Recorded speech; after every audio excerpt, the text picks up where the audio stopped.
사람들이 예수님께 찾아와서 이야기를 겁니다. 주제는 금식인데요. 18절부터 20절까지 보면 18, 19, 20 세 구절밖에 되지 않지 않습니까? 그런데 이 세 구절에 금식이라는 단어가 6번이나 등장합니다. 사람들이 예수님한테 이야기하는 말 중에 금식, 금식, 금식. 예수님이 사람들한테 말하는 말 가운데 금식, 금식, 금식이라는 단어가 나오고 있다라는 거죠. 사실 질문이 아니라 따지러 온 거고 비아냥거리려고 온 겁니다. 사람들은 예수님한테 지금 시절이 금식해야 될 때인데 넌 뭐가 좋다고 지금 웃고 떠들면서 잔치를 열고 있느냐라고 이야기를 하면서 아예 생각 자체가 너는 틀렸다라는 전제 조건을 깔고 시작하고 있는 질문이라고 보시면 될 것 같아요. 대부분 사람들은 이 말을 한 사람이 바리새인이라고 말하고 있습니다. 그런데도 오늘 본문을 보면은 사람들이 예수께 와서 말했다라고 이야기하는 걸 보면 성경 다른 부분에서는 바리새인이 말했다, 서기관이 말했다라고 하는 것과 달리 사람들이 말했다라고 할 정도로 지금 이 본문의 질문을 사람들은 너무 당연하게 생각하고 있었다는 거예요. 예수님이 하고 있는 모습이 공감대가 더 있느냐, 이 요한의 제자들과 바리새인의 제자들이 살고 있는 방식이 더 공감대가 되느냐라고 물어본다면 이 후자가 더 공감대가 되었다라는 것이죠. 당시 사회는 어땠는가? 사실 성경에서 보면은요, 금식이라는 명령, 밥 먹지 말고 기도로 그 시간을 채우면서 마음을 비우고 말씀을 채워라 라고 하는 이 금식 명령이 7월 10 대속죄일 그 어간에만 금식 명령이 모세의 명령으로 주어져 있었어요. 엄밀히 따지자면 금식을 1년에 언제 해야 되는가? 대속죄일에만 하면 된다라는 거죠. 하지만 실제로 봤을 때 대속죄일에만 명령되었던 금식 명령이 더해지고 더해지다가 지금 이 로마의 시대 아래에 있는 예수님과 함께하는 유대인들에게는 금식이 꽤 빈번하게 일어나는 모습이었습니다. 남의 나라의 지배를 받으면서 내 영혼이 평안할 수 있겠습니까? 온갖 이방 종교가 밀려오는데 그 안에서 나의 신앙을 유지하기가 쉬웠겠습니까? 개인적으로 식민 지배를 받는 입장에서 이방 종교 영향권 안에 있는 입장에서 이 로마 시대 안에 있었던 유대인들은 개인의 영성을 위해서 금식 기도를 종종 해왔습니다. 게다가 우리의 나라가 해방을 맞게 해달라고 금식을 해왔습니다. 토요일 날을 안식일로 지냈는데 안식일뿐만 아니라 월요일과 목요일에 2번 금식을 하는 날을 정해서 당시의 유대인들은 금식 기도를 해왔고요. 바리새인들은 일주일에 2번씩 금식을 하는 것에 꽤 열심이었다라고 학자들의 글에는 기록이 되어지고 있습니다. 바벨론의 포로로 끌려갔다가 나온 이후부터는 또 추가된 게 있어요. 성전이 다 파괴된 날 그 지간을 어간을 명절처럼 여기면서 성전이 무너졌던 그 한이 맺힌 그날을 잊지 말자라는 마음으로 금식을 하기도 했습니다.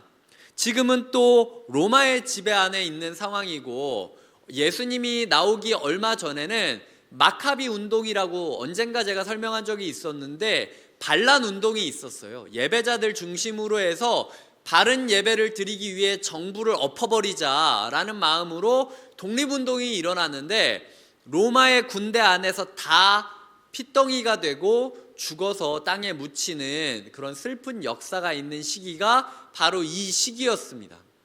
그 반란 운동을 하다가 죽어갔던 사람들의 후대 사람들이 예수님 곁에 있었던 사람들이에요. 그러니까 묻는 겁니다. 지금 뭐가 좋다고 그렇게 웃을 일이 있는 겁니까?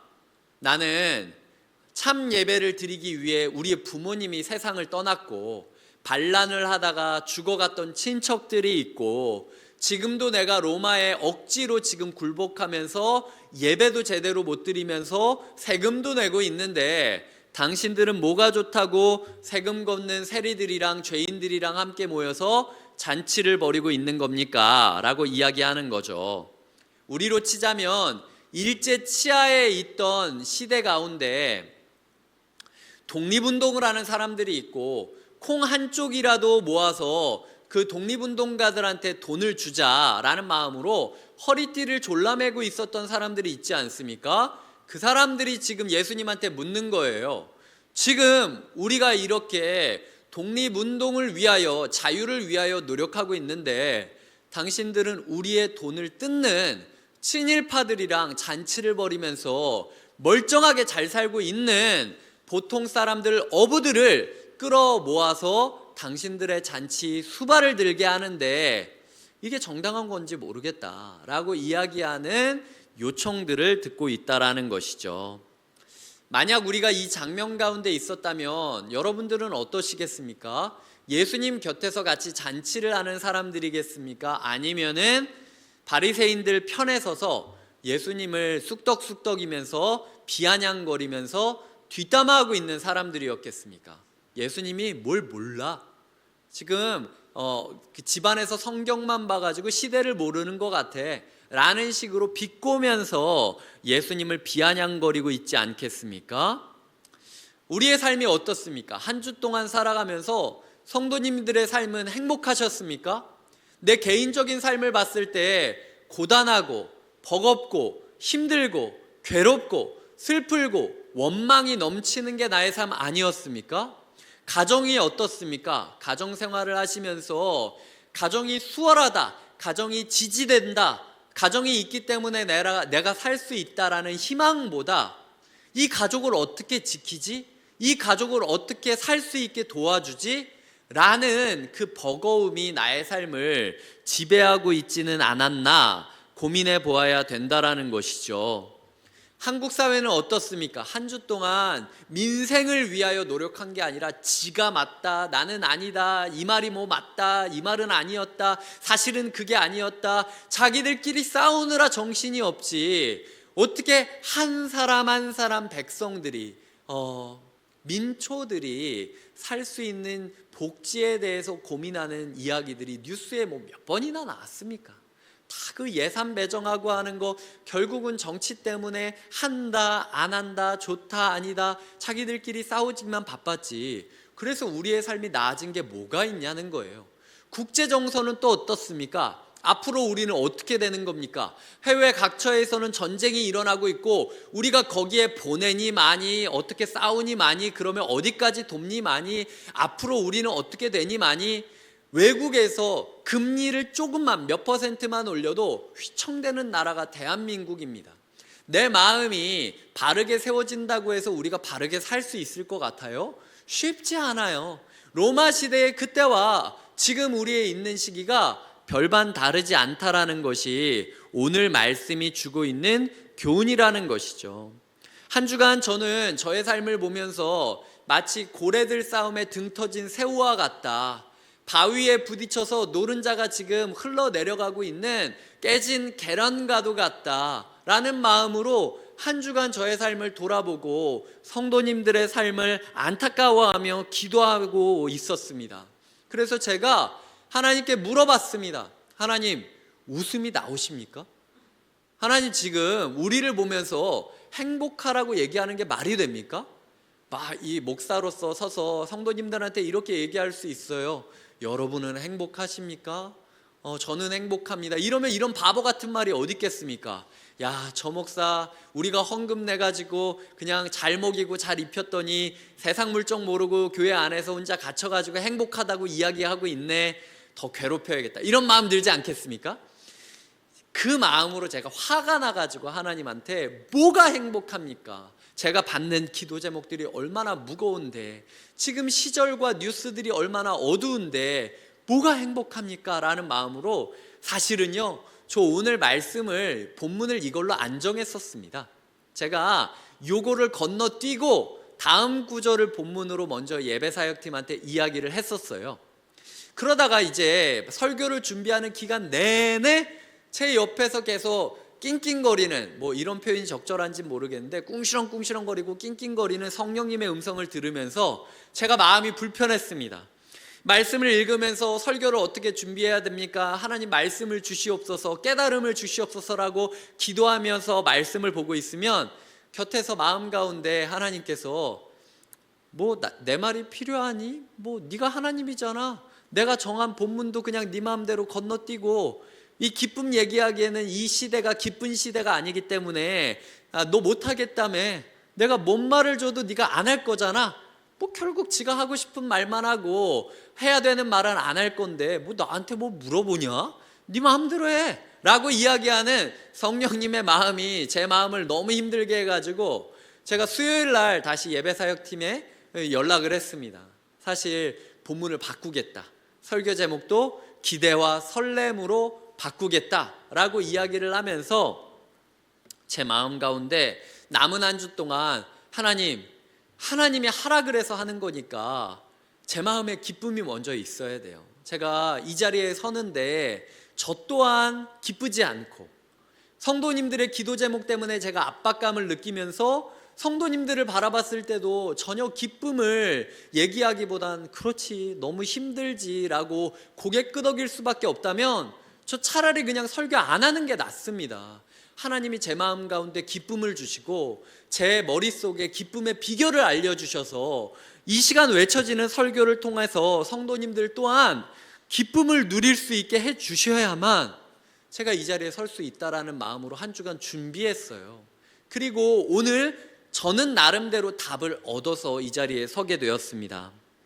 예수님께서는요, 지금 시대를 외면하지 말라고 이야기하십니다. 예수님이 한 번도 이 시대는 어렵지 않아, 쉬워 라고 이야기한 적이 없어요. 예수님 또한 로마 시대에서 살아가는 사람들의 고통을 알고 있었고 억울하게 괴롭힘 당하는 사람들의 목소리를 들으셨습니다. 하지만 예수님은 지금은 그런 때가 아니라 결혼 잔치가 열린 때다라고 이야기하고 있다라는 것이죠.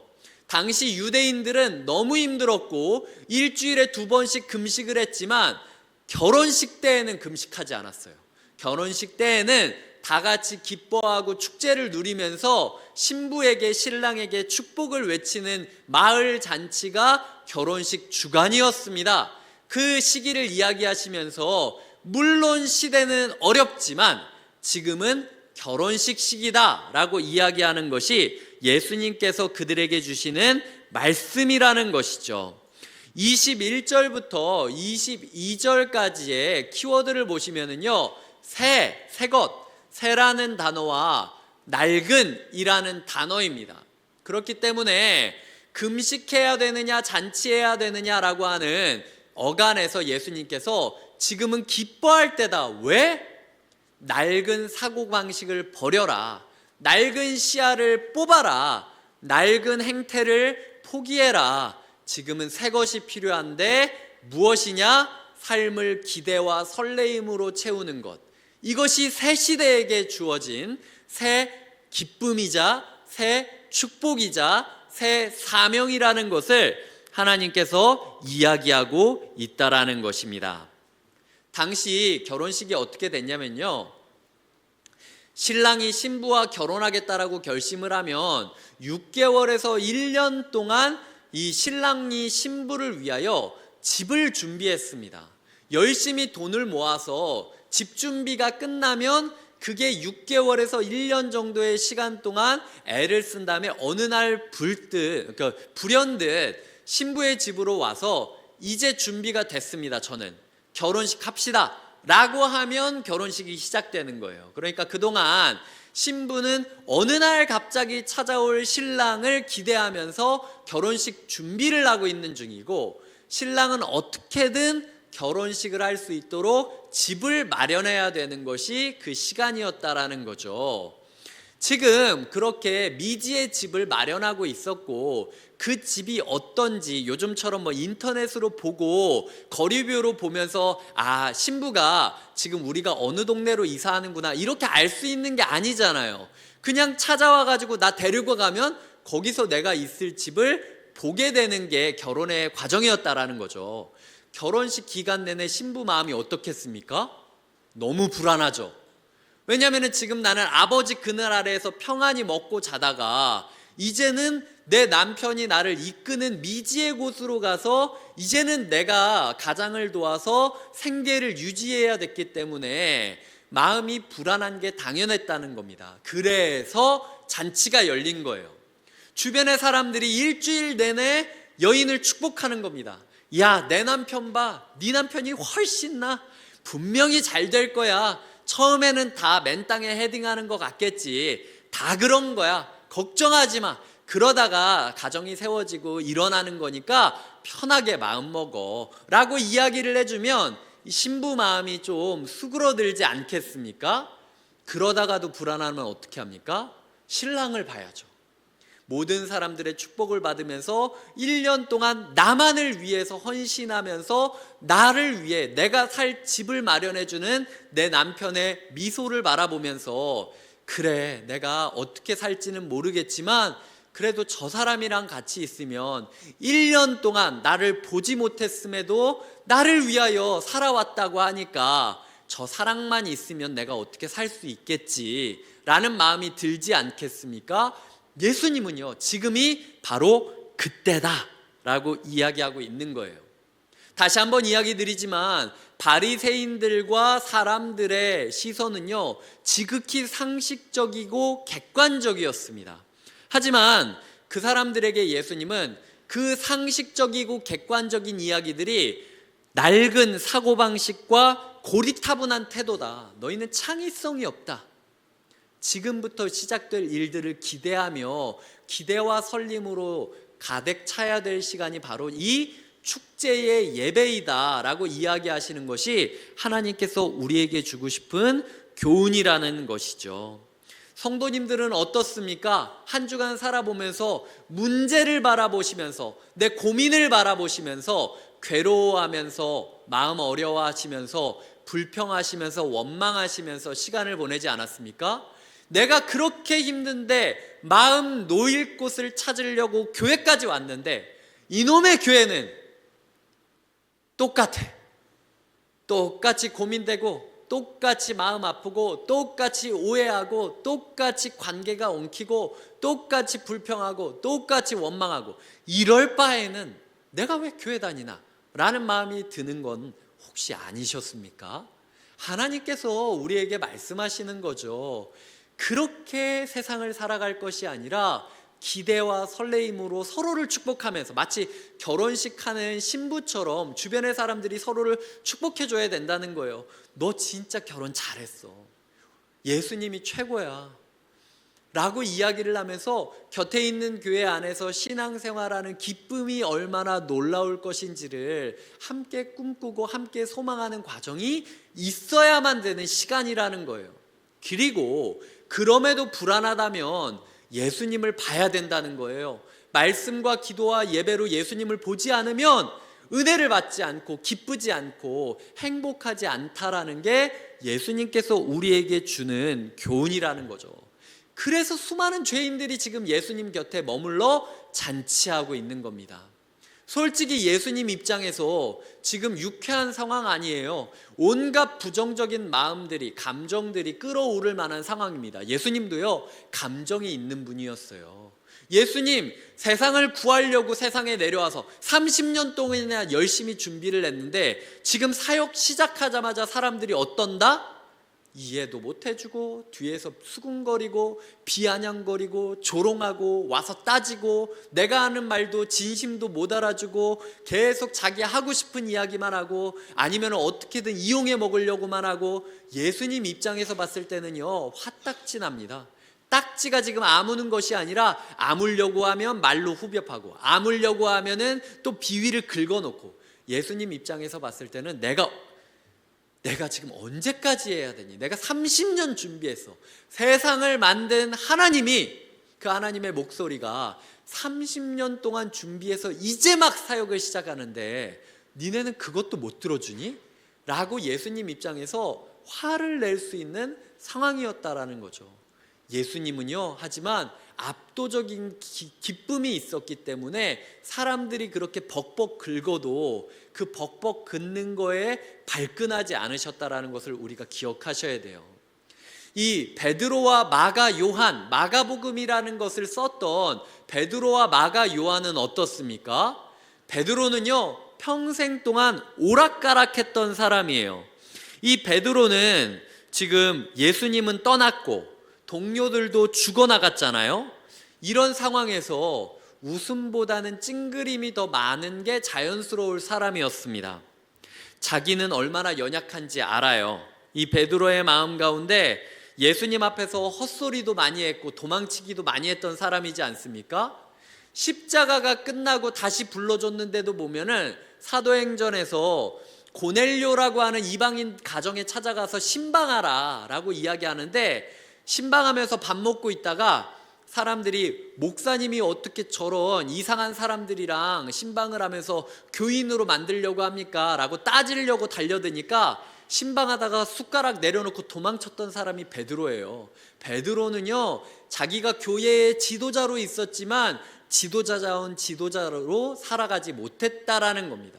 얼마나 마음 가운데 고민이 많았겠습니까? 예수님이었다면 다르지 않았을까? 먼저 죽은 야고보라면 다르게 하지 않았을까?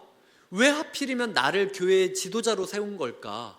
다른 사람이면 더 나은 거 아닌가라는 고민 가운데 힘겹게 살아가고 있었을 것이 베드로의 인생이었다라는 거죠. 마가 요한은 어떻습니까? 바울이라는 사람과 함께 전도 여행을 갔다가 타우루스 산맥을 앞두고 너무 길이 험하니까 집으로 돌아가 버렸던 것이 마가 요한입니다. 사람들이 마가 요한이 설교를 할 때마다 뭐라고 이야기하겠습니까? 맨날 뒤에서 이야기하겠죠. 우리 목사님은 등산을 싫어해 라는 식으로 비꼬면서 이미 도망쳐왔던 과거를 계속 언급하면서 목사님도 나처럼 도망친 적 있다며요 라는 식으로 비아냥거리지 않았겠습니까?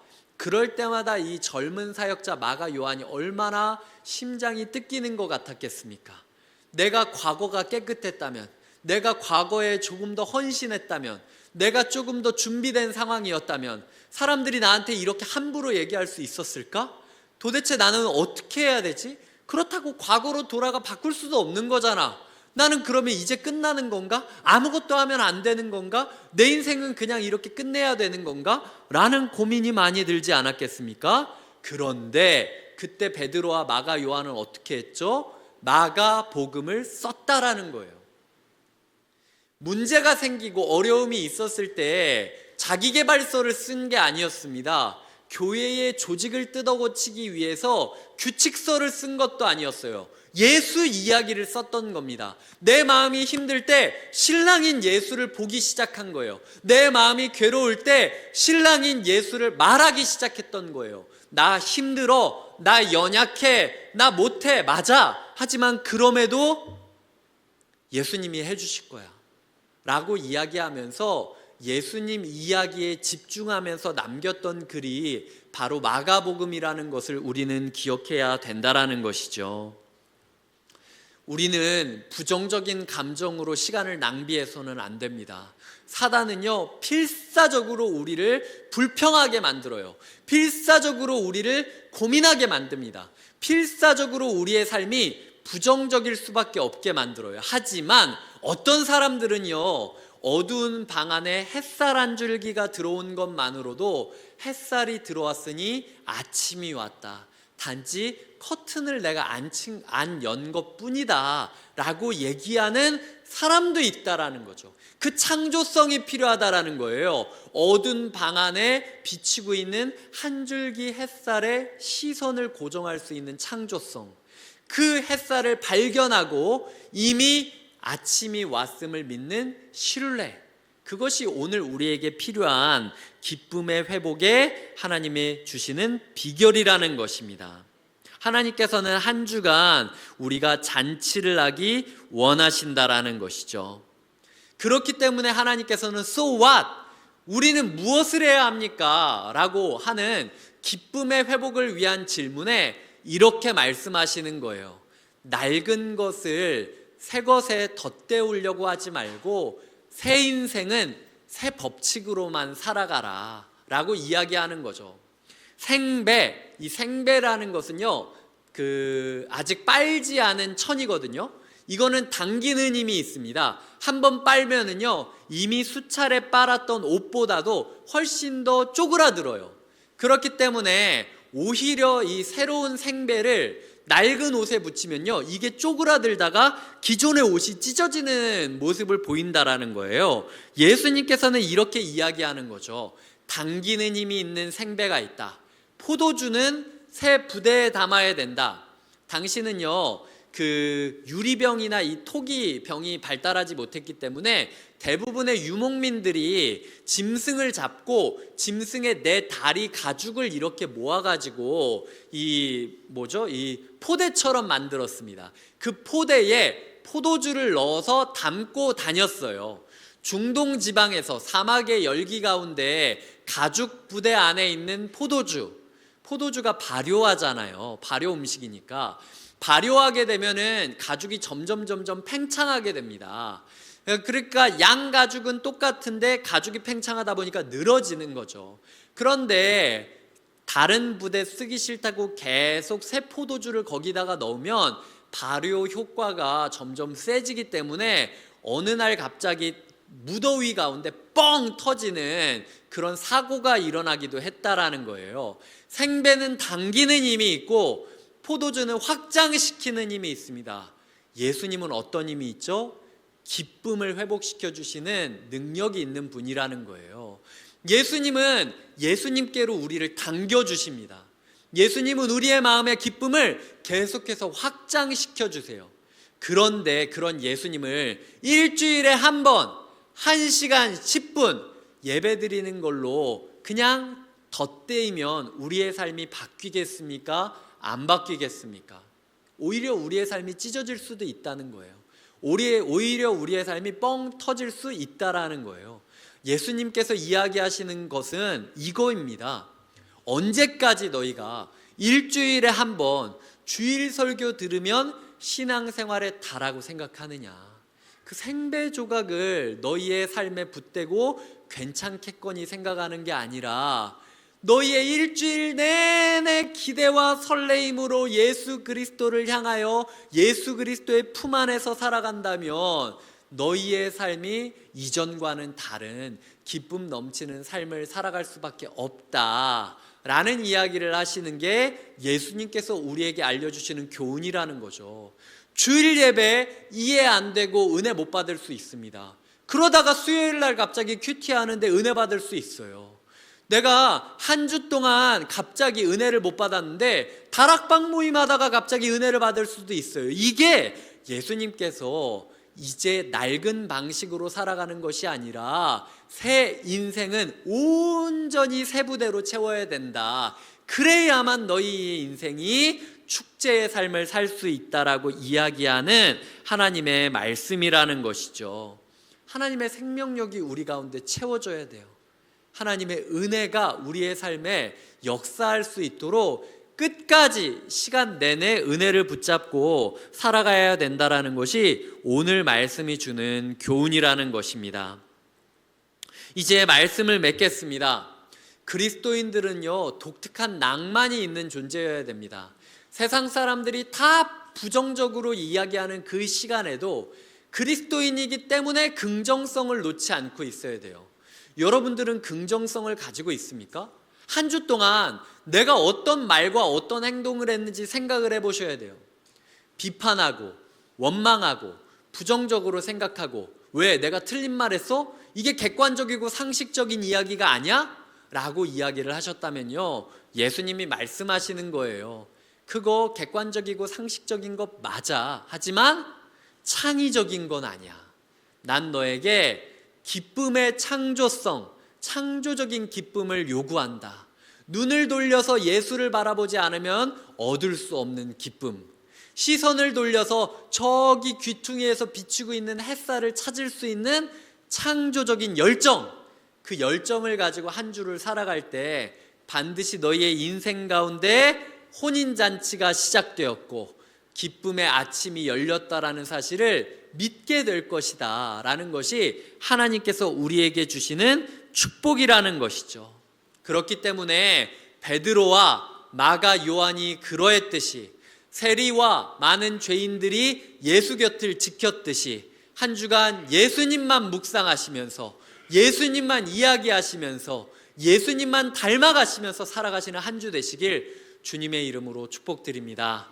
이 시간 함께 찬양하며 나아가겠습니다. 오늘 찬양할 때 자신을 축복하고 서로를 축복했으면 좋겠어요. 아주 먼 옛날 하늘에서는 당신을 향한 계획이 있었다라고 이야기를 하면서 하나님이 나를 사랑하시고 하나님이 나를 축복하시고 나의 신랑 되어 주셔서 이 시간 나와 함께 새로운 인생을 꾸리기를 원하신다라는 사실을 묵상하셨으면 좋겠습니다. 함께 축복하며 나아가겠습니다.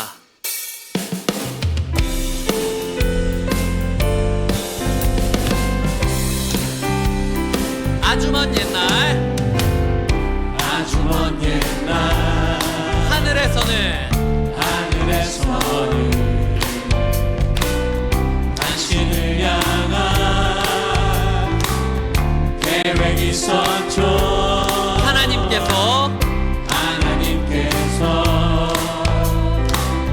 알아보시며 좋았더라고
사실 오늘 이 찬양을 고른 이유는 제가 대학교 때 청년부를 있으면서 매주 저희 청년부에서 서로 축복하는데 저는 남들은 다 웃는데 저 혼자 맨날 울었거든요. 진짜 내가 사랑받을 자격이 있는가? 내가 이렇게 힘든데 내가 사랑받는다는 게 맞는 말인가? 내 인생은 과연 어디로 갈지 나도 모르겠는데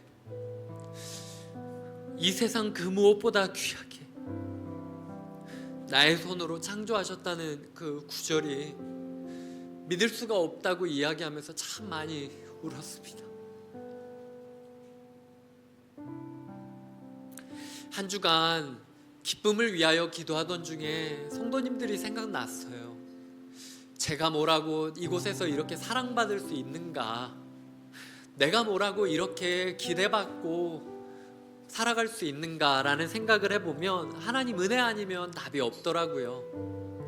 그래서 한 주간 성도님들이 행복할 수 있기를 기도했습니다. 우리 인생 참 힘들죠. 참 퍽퍽하죠. 참 알 수 없죠. 참 괴롭죠. 그래도 하나님이 여러분을 참 사랑하십니다. 하나님이 이 세상 그 무엇보다도 귀하게 나의 손으로 창조하였다. 내가 너로 인하여 기뻐한다. 내가 너를 사랑한다. 하나님의 사랑을 마음에 담고 한 주간 기쁨의 사람으로 살아가시기를 부탁드립니다. 기도하시겠습니다. 하나님 아버지, 우리의 인생 가운데 항상 부정적인 마음들, 고민과 질투와 시기와 비판과 정죄와 슬픔과 우울과 불안과 염려와 온갖 단어로 포장할 수 있는 많은 이야기들이 우리의 삶에 넘치는 것을 고백합니다. 하지만 그럼에도 불구하고 우리의 삶에 주시는 이 천국 잔치, 예수님과 우리가 함께 결혼하여 맺는 이 하나님 나라를 우리가 꿈꾸게 하여 주시옵소서. 하나님 나라 솔직히 잘 모르겠습니다. 마치 신부가 내가 어디로 움직이게 될지 잘 알지 못하는 것처럼 저희에게 하나님 나라도 막연한 개념입니다. 하지만 그래도 지금 나를 축복해 주면서 괜찮다라고 이야기해 주는 교회 곁에서, 그리고 지금도 우리가 말씀과 기도를 통하여 볼 수 있는 예수 그리스도 곁에서 우리가 마음의 기쁨을 회복하기를 원합니다. 더 이상 우리의 삶이 이전의 법칙으로 살아가는 것이 아니라 생배, 새 포도주 예수 그리스도를 맞이하는 자로서 기대와 설레임으로 우리의 삶을 가득 채워가게 하여 주시옵소서. 일주일 내내 기대감을 멈추지 않고 1년 내내 설렘을 멈추지 않는다면 우리를 통하여 정말 멋진 모습으로 임하실 하나님이 반드시 오실 것을 기대하게 됩니다. 하나님 아버지, 우리를 붙잡아 주시고 우리 교회 가운데 기대와 설렘으로만 채워지는 놀라운 역사가 있게 하여 주시옵소서.